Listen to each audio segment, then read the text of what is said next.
마지막 유세 청계광장 대 용산입니다. 자, 공식 선거운동 마지막 날인 오늘 여야 수장들도 서울에서 마지막 총력 유세를 펼치게 되는데 마지막 유세지로 정한 어떤 의미를 좀 짚어봐야 될 것 같아요. 먼저 한동훈 위원장 청계광장에서 마지막 유세를 정한 이유 어디에 있다 보십니까?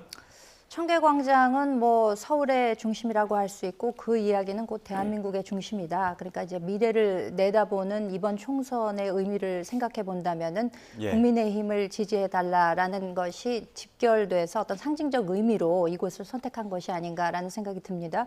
청계광장은 지난 20대 대선에서도 윤석열 후보가 당시에 이제 출정식을 했을 정도로 상당히 국민의힘에서는 의미를 부여하는 지역이기도 하고 그리고 사실 254개 지역구 가운데 수도권의 거의 절반이 모여 있고 또 특히 그중에서도 서울 한강벨트를 중심으로 해서는 지금 막판 좀 뒤집힘이 가능하다라는 판단을 하고 있기 때문에 서울의 중심인 청계광장에서 모든 레이스를 마무리하겠다 이제 이렇게 결정한 것으로 보이고 민주당에서 용산을 결정한 것은 출정식도 용산에서 했기 때문에 뭐 소위 수미상관이라고 할까요? 처음과 끝을 이제 거기서 한다는 것인데 결국에는 대통령실이 용산에 있지 않습니까?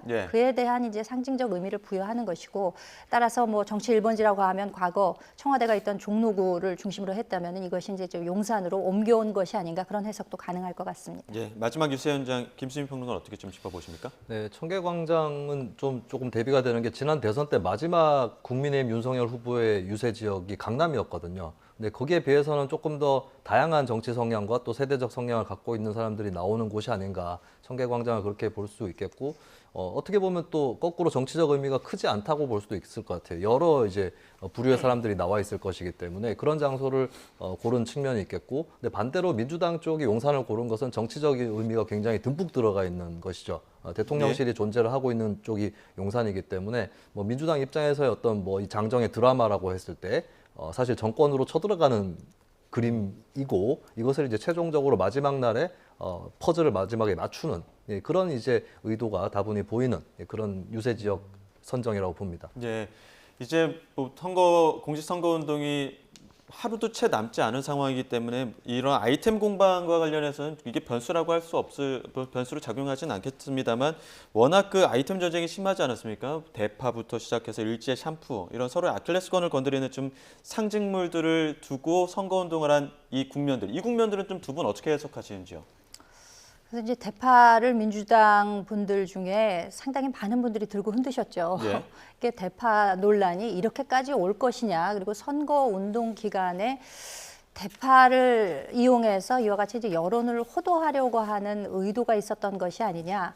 그리고 지금 이 레이스를 하는 데 있어서 이와 같은 소재를 이용하는 것이 과연 적절한가 이런 또 의문도 있을 거예요.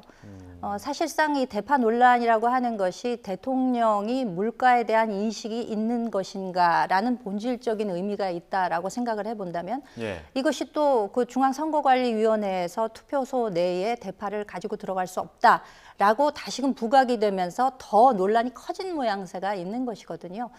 사실상 우리 총선이라고 하는 것이 미래를 내다보고 각 정당의 공약으로 승부를 해야 되는 것이 원론임에도 불구하고 이 같은 소품을 활용한 대파 논란, 이걸 대파를 뭐 헬멧을 만들어서 쓰고 또 어떤 분은 그 명품 이름을 흰 종이 가방에다가 써가지고 들어가고 이런 식으로 영향력 행사를 하려고 하는 것이 뭐 저열한 선거 공작으로 비출 수 있는 측면도 있기 때문에 이와 같은 것은 대단히 좀 부적절하다 그렇게 평가하고 싶습니다. 대체로 이 선거 운동이 좀 너무 지역적인 거 아니냐 이런 지적들이 많이 나온 것 같은데요.